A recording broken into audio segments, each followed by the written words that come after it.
কেন দুর্বল হয়ে যাচ্ছে আফগানিস্তানের রাজনৈতিক দলগুলো?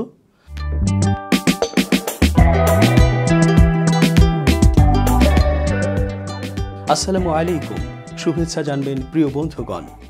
আফগানিস্তানের বর্তমান পরিস্থিতির কথা কম বেশি সবারই জানা। তালেবান যোদ্ধারা এবং আশরাফ ঘানির সরকার এখন সে দেশে মুখোমুখি অবস্থানে। আর কি কোনো দল বা মত সেখানে নেই?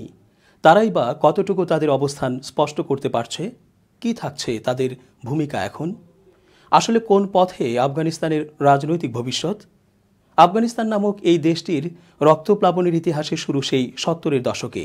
মনে পড়ে 1978 সালের সাউর বিপ্লবের কথা। সে সময়কার রাষ্ট্রপতি ছিলেন জেনারেল মোহাম্মদ দাউদ খান। তাকে সামরিক অভ্যুত্থানের মাধ্যমে পদচ্যুত করা হয়। ক্ষমতা থেকে বিতাড়নের পাশাপাশি তাকে হত্যা করে সোভিয়েত সমর্থিত People's Democratic Party of Afghanistan PDPA এর ডাকসাইটে নেতারা। ক্ষমতায় আসীন হন PDPA এর মদতপুষ্ট হাফিজুল্লাহ আমিন। এই হাফিজুল্লাহ আমিনের নেতৃত্বে আফগানিস্তানে সমাজতান্ত্রিক কর্মসূচি চালু করা হয়। ভাব গাম্ভীর্যপূর্ণ ঐতিহ্যবাহী সবুজ রঙের ইসলামী পতাকার বদলে সোভিয়েত ইউনিয়নের পদাঙ্ক অনুসরণ করে লাল রঙের পতাকার ব্যবহার ও প্রচলন শুরু হয়।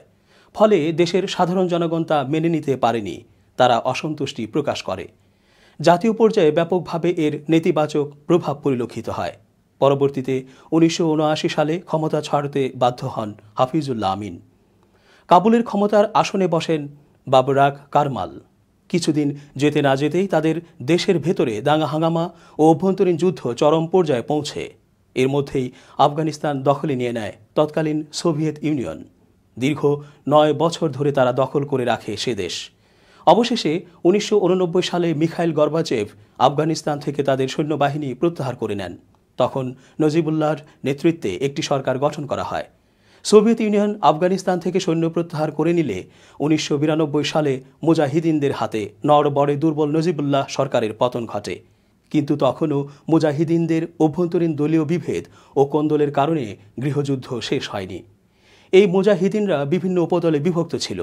ওই গভীর সংকটপূর্ণ সময়ে মোল্লা ওমর সিঙ্গেশ্বরে ফিরে আসেন।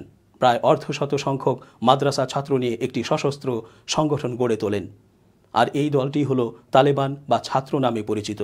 দলটি 1996 সালে কাবুল দখল করে এবং 2001 সাল পর্যন্ত আফগানিস্তান শাসন করে। 2001 সালের 11 সেপ্টেম্বর আমেরিকার ওয়ার্ল্ড ট্রেড সেন্টার ও পেন্টাগনে হামলা পাল্টে দিয়েছে আফগানিস্তানের রাজনীতি। তাদের ভাষায় সেই হামলার মূল পরিকল্পনাকারী হিসেবে ছিল সশস্ত্র সংগঠন আল কায়েদা নেতা ওসামা বিন লাদেন। বিন লাদেনকে তালেবানরা আশ্রয় দিয়েছে এমন অভিযোগ তুলে 2001 সালের সেপ্টেম্বরে যুক্তরাষ্ট্র ও ন্যাটো বাহিনী দখল করে নেয় আফগানিস্তান। শুরু হয় আফগানিস্তানে আমেরিকার তাদের ভাষায় সন্ত্রাসবিরোধী যুদ্ধ। গত 25 জুন হোয়াইট হাউসে মার্কিন প্রেসিডেন্ট জো বাইডেনের সঙ্গে সাক্ষাৎ করেন আফগান প্রেসিডেন্ট আশরাফ ঘানি এবং তার সাবেক রাজনৈতিক প্রতিদ্বন্দ্বী ও বর্তমান আফগানিস্তানের হাই কাউন্সিল ফর ন্যাশনাল রিকনসিলিয়েশনের প্রধান আবদুল্লাহ। এ সময় প্রেসিডেন্ট জো বাইডেন জানান, আফগানিস্তান থেকে মার্কিন সেনা প্রত্যাহার করে নিলেও আফগানিস্তানের প্রতি যুক্তরাষ্ট্রের সমর্থন শেষ হয়ে যাবে না।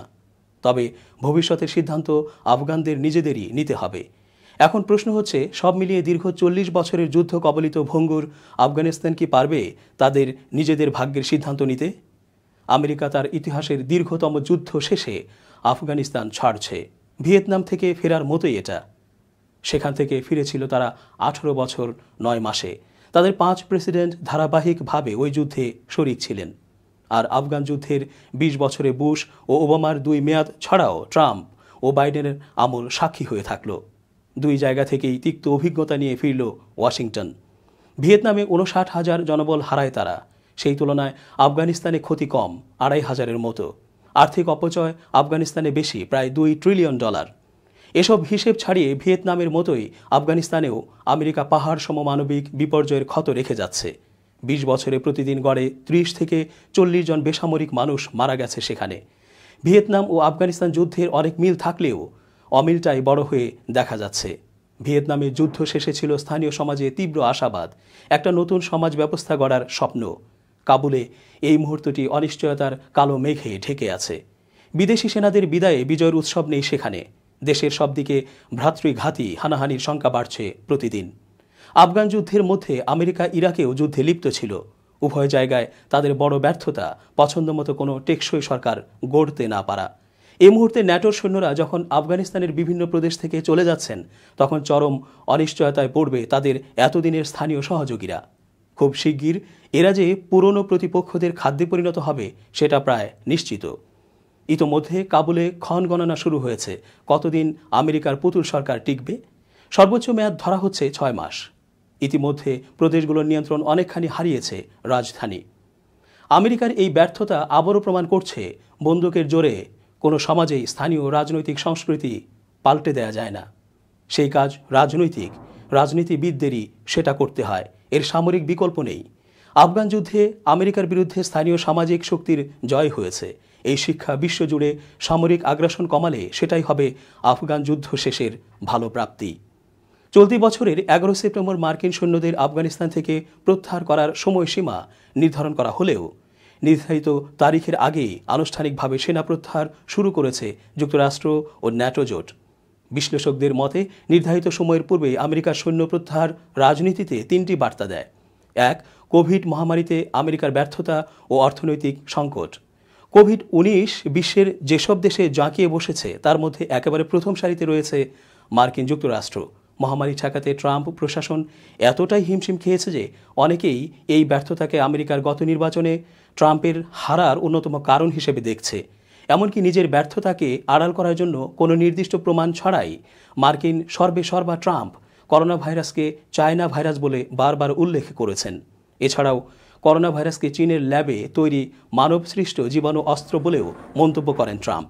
মূলত আমেরিকার স্বাস্থ্য খাতের দুর্বলতা ও কোভিড-19 সৃষ্ট অর্থনৈতিক ধসের কারণে বাইডেন প্রশাসন আর চাচ্ছেন না সেপ্টেম্বর পর্যন্ত যুদ্ধ চালিয়ে যেতে।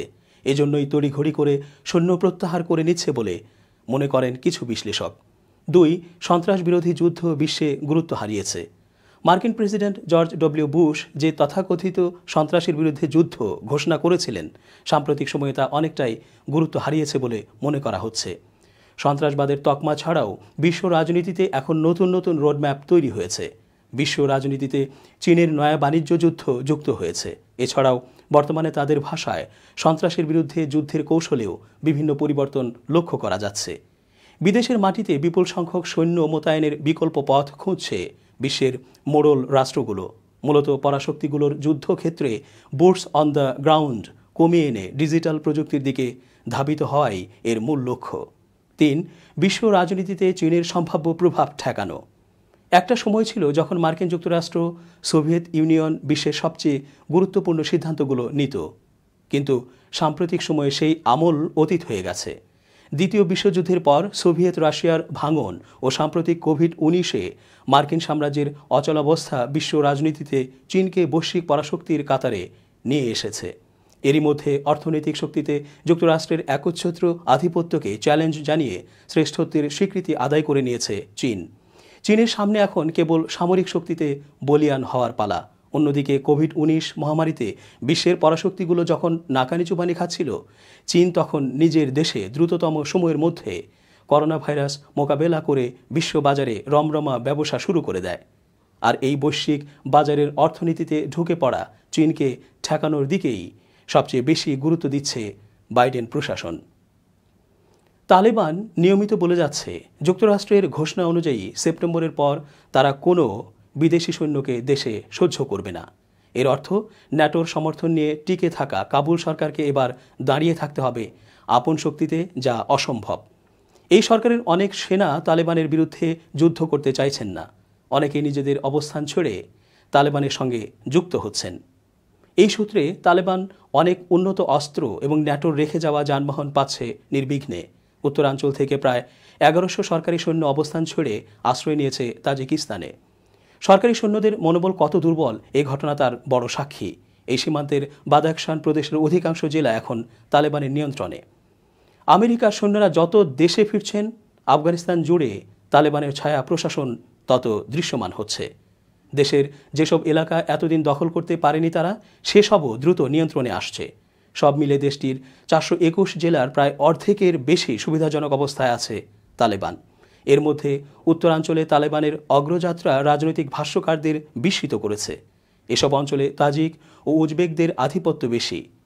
এদের ঐতিহাসিকভাবে তালেবান বিরোধী শক্তি মনে করা হতো, কিন্তু তালেবান এদের অনেককে কাছে টানতে পেরেছে, যা তাদের বুদ্ধিদীপ্ত কৌশলের প্রমাণ। তবে সামরিকভাবে অপ্রতিরোধ্য থাকলেও তালেবানরা তাদের প্রতি আস্থার সংকট থেকে অন্যদের মুক্তি দিতে পারছে না। বিশেষ করে অনেক জাতি ও গোত্রে বিভক্ত আফগানিস্তানের গুরুত্বপূর্ণ সবাইকে নিয়ে সম্মিলিত একটা সরকার গঠনে তাদের কোনো আগ্রহ নেই। তাই বিবাদের শর্ত থেকেই যাচ্ছে। উদ্বেগে আছে নারী সমাজ ও শিক্ষার্থীরাও। স্কুল কলেজ নিয়ে তালেবান পুরনো অবস্থানে থাকবে নাকি নতুন কোনো নীতি নেবে তা এখনও স্পষ্ট নয়। নারী সমাজের চলাফেরায় আগের মতো এখনও কঠোর বিধিনিষেধের পক্ষে তারা। যেসব জেলা তাদের নিয়ন্ত্রণে যাচ্ছে সেখানে তাৎক্ষণিকভাবে সংবাদ মাধ্যমের মাঝ পর্যায়ের কাজ বন্ধ হয়ে যাচ্ছে এবং সংঘাত ও হতাহতের স্থানীয় বিবরণ আর মিলছে না। তবে তালেবানের পক্ষ থেকে বলা হয়েছে তারা সংবাদ মাধ্যমের ওপর নতুন করে কোনো বিধিনিষেধ আরোপ করেনি। সামরিক ফ্রন্টের পাশাপাশি কূটনীতিক পরিসরেও তালেবানের সফলতা বিপুল। মাঠে শক্তিশালী অবস্থানের কারণে আন্তর্জাতিকভাবে বিভিন্ন দেশ তাদের প্রতি পুরনো নেতিবাচক মনোভাব পাল্টাচ্ছে। ভারত, রাশিয়া, চীনের তালেবান নীতিতে বড় পরিবর্তন দেখা যাচ্ছে। এই পরিস্থিতির সুযোগ নিয়ে তালেবান দ্রুত এককভাবে ক্ষমতায় আসতে চায়। তবে দেশ জুড়ে আঞ্চলিক বিভিন্ন শক্তির হাতেও বিপুল অস্ত্র ও জনবল আছে। তাদের বাদ দিয়ে তালেবান একাই সরকার পরিচালনায় উদ্যোগী হলে সামরিক সংঘাতের শঙ্কাও রয়েছে বলে মনে করছেন বিশ্লেষকরা। আফগানিস্তান বরাবরই বৈশ্বিক রাজনীতির দাবার গুটি হিসেবে ব্যবহৃত হয়ে এসেছে, আর এই গুটি নিয়ে নানা সময়ে খেলা করেছে বিশ্ব মোড়লরা। সাম্প্রতিক সময়ে নতুন খেলা শুরু হওয়ার সম্ভাবনা ব্যাপক। আমেরিকার সৈন্য প্রত্যাহারের মধ্যেই পাকিস্তান, রাশিয়া ও চীন আফগানিস্তানের দিকে দৃষ্টি দিচ্ছে এবং তারা তালেবানদের সঙ্গে যোগাযোগ বাড়াচ্ছে। অন্যদিকে বিষয়টি সহজভাবে নিচ্ছে না মার্কিনপন্থী ঘানি প্রশাসন ও তাদের মিত্র ভারত ও অন্যান্যরা। এর ফল হিসেবে আফগানিস্তান পরাশক্তিগুলোর তুরুপের তাস হয়েই থাকবে। দীর্ঘ সময় রক্তক্ষয়ী যুদ্ধের ফলে আফগানিস্তানে দেখা মেলেনি বহুদলীয় উদার গণতন্ত্রের কিংবা প্রতিষ্ঠিত হয়নি প্রকৃত ইসলামী রাষ্ট্র। 1996 সালে তালেবানরা ক্ষমতায় থাকাকালীন শরিয়াহ ভিত্তিক ইসলামী শাসন প্রতিষ্ঠা করার উদ্যোগ নিয়েছিল। 5 বছরেরও বেশি সময় ধরে তালেবানরা আফগান রাজধানী কাবুলে ক্ষমতাসীন ছিল, কিন্তু এই দীর্ঘ সময়ে মাত্র 3টি দেশ তাদের স্বীকৃতি দিয়েছিল: পাকিস্তান, সৌদি আরব ও সংযুক্ত আরব আমিরাত। এছাড়াও তালেবানের শাসনামলে আন্তর্জাতিক বিশ্লেষকদের ভাষায় আফগানিস্তানের নারীর অধিকার প্রতিষ্ঠিত হয়নি। কথিত আছে তালেবানের শাসনামলে সংখ্যালঘু ধর্মীয় সম্প্রদায়ের ওপর নৃশংসতা ও নারী শিক্ষায় প্রতিবন্ধকতা তৈরির মতো নৈরাজ্য তৈরি হয়েছিল। শিক্ষা প্রতিষ্ঠানে অবাঞ্ছিত ছিল আফগান নারীরা। ধর্মীয় আইনের নামে নারীদের অধিকার ও ক্ষমতা খর্ব করা হয়েছিল বলে অভিযোগ করা হয়। সাম্প্রতিক তথ্য মতে আফগানিস্তান ভূখণ্ডের 85% দখল করে নিয়েছে বলে দাবি করেছে তালেবানরা, যদিও এই দাবি প্রত্যাখ্যান করেছেন দেশটির বর্তমান ঘানি সরকার। উল্লেখ্য, আফগানিস্তানে পশ্চিমা সেনা প্রত্যাহার প্রক্রিয়া শুরুর পর থেকেই তালেবানের সশস্ত্র প্রতিবাদ ব্যাপকভাবে বেড়েছে। প্রতিনিয়ত সরকারি বাহিনীকে হটিয়ে দেশটির বিভিন্ন এলাকার দখল নিতে শুরু করেছে সশস্ত্র এই সংগঠনটি। আমেরিকার সেনা পুরোপুরি প্রত্যাহার করলে আফগানিস্তানে সরকারি বাহিনী ও তালেবানের বিরোধে একটা রক্তক্ষয়ী গৃহযুদ্ধের আশঙ্কা রয়েছে এবং এই যুদ্ধে আমেরিকার মদতপুষ্ট দুর্বল ঘানি সরকারের পরাজয় অনেকটাই নিশ্চিত। এটাও সুনিশ্চিত যে পশ্চিমা সেনা প্রত্যাহার পরবর্তী 6 মাসের মধ্যে তালেবান কাবুল দখল করবে। এখন আফগানিস্তানের রাজনৈতিক ভবিষ্যৎ অনেকটাই নির্ভর করছে তালেবানদের হাতে। এজন্য প্রথমেই তালেবানদের নিজেদের একটি গণতান্ত্রিক রাজনৈতিক দল হিসেবে আত্মপ্রকাশ জরুরি। সাম্প্রতিক আফগানিস্তানের রাজনীতিতে বর্তমানে মোটা দাগে একটি চ্যালেঞ্জ, আর তা হলো অতীতের বিচ্যুতিগুলো শুধরে নিয়ে একটি বহুদলীয় উদার গণতান্ত্রিক আফগানিস্তান প্রতিষ্ঠা করা, যেখানে থাকবে আফগানিস্তানকে একটি প্রকৃত ইসলামিক রাষ্ট্র কায়েম করে বিশ্বকে আদর্শের মডেল হিসেবে দেখানো, যেখানে থাকবে না তাবেদারি সরকার, থাকবে না বহিঃশক্তির হস্তক্ষেপ, থাকবে না নিজেদের মধ্যে গৃহযুদ্ধ।